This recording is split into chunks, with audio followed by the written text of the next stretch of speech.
Quelle est une des causes principales de la colère divine, si l'on peut dire ainsi, des rigueurs d'Hachem envers nous par rapport à nos fautes?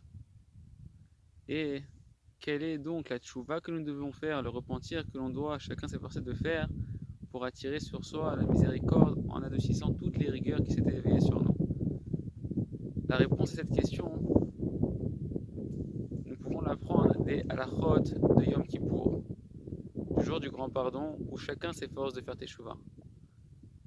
Il est marqué dans le livre de loi de halacha que le jour de Kippour en lui-même purifie de toutes les fautes. Mais de quelles fautes? Kadosh Baruch Hu est prêt à Yom Kippour à pardonner toutes les fautes d'un homme envers son créateur, de nous envers Akadosh Baruch Hu. Par contre, il est marqué clairement que les fautes qu'un homme a fait en manquant à ses devoirs envers son prochain, aucune teshuva n'est possible tant que l'on n'a pas obtenu le pardon, tant qu'on n'a pas réussi à apaiser la personne à qui l'on a fait du mal. De là, on apprend quelque chose d'extraordinaire. L'essentiel de la rigueur divine qu'il y a sur chacun d'entre nous, qui est la cause des souffrances de chacun, des empêchements de chacun, des manques de chacun, ne sont pas essentiellement dans nos fautes envers Akadosh Baruch Hu. Il suffit d'une pensée de teshuva sincère, de vouloir être un tzaddik parfait, pour qu'Akadosh Baruch Hu nous pardonne toutes nos avérotes envers lui. Par contre, Akadosh Baruch Hu a mis une condition à la teshuva envers les fautes envers son prochain. On se doit de lui demander pardon. On doit se débrouiller pour apaiser la rancœur qui est à l'intérieur de lui. Combien on doit faire attention à ne pas blesser notre femme, nos enfants, nos amis, nos associés. À plus forte raison, nos rabbanim.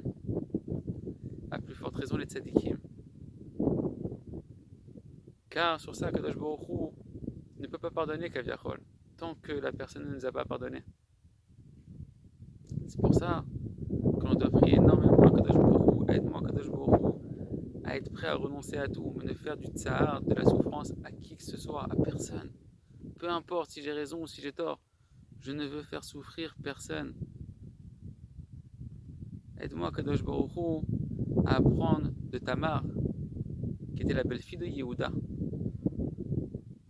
un des 12 tribus, un des frères des 12 tribus, Yehuda, qui lorsqu'il s'est retrouvé à devoir juger sa belle-fille en pensant qu'elle avait eu une relation interdite vu qu'elle était enceinte et qu'en réalité elle était enceinte de lui parce qu'il avait eu une relation avec elle en pensant que c'était une prostituée. Il ne savait pas que c'était sa belle-fille. Bien qu'il y a plein de raisons que Khamim explique pourquoi Yehuda a fait ça, comment on peut expliquer que Yehuda a fait cette action-là. Mais ce qui est intéressant pour nous, c'est que le jour du jugement, où il y avait dans le tribunal tous les plus grands tzadikim de la génération, dont Yitzhak Avinu, Yehuda se retrouve à être le maître du tribunal, le juge, et il condamne Tamar à la mort par le feu. Tamar, elle, a toutes les preuves, comme c'est marqué dans la paracha, dans Bereshit, dans le Sefer Bereshit. Elle a toutes les preuves entre les mains pour prouver qu'elle est enceinte de Yehuda et que ce qu'elle a fait peut être innocenté. Et elle se dit non, je préfère me jeter dans une fournaise ardente plutôt que de faire honte en public à Yehuda. Et elle envoie les signes, les preuves qu'elle avait à Yehuda de manière très discrète pour que seul lui et lui seul puissent comprendre qu'en réalité c'est de lui qu'elle était enceinte et que c'est ses enfants qui étaient en train de mettre à mort vu qu'elle est enceinte et enceinte du Mashiach, de l'ascendant du Mashiach. Et Yehuda fait son travail qui est sa grandeur de reconnaître la vérité, de prendre la honte sur lui de reconnaître la vérité, et ainsi Tamar est innocentée et garde la vie. Mais qu'est-ce qu'on apprend?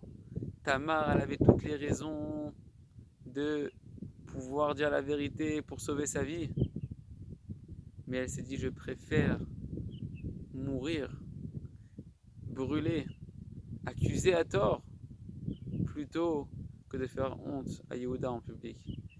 Alors on ne demande pas d'être aussi extrémiste, mais de prendre conscience combien est précieux l'honneur de chacun, combien on doit accorder du kavod à chacun d'entre nous et surtout de ne blesser qui que ce soit, de ne faire honte à qui que ce soit, car la seule chose qui pourra amener le Mashiach Berachamim, c'est l'amour gratuit. En réparant la cause de la destruction du Beth Amikdash, du second temple qui était la haine gratuite, comme ça chacun d'entre nous peut attirer la miséricorde divine et les délivrances qu'il attendra. Chazak, Benit Chazak.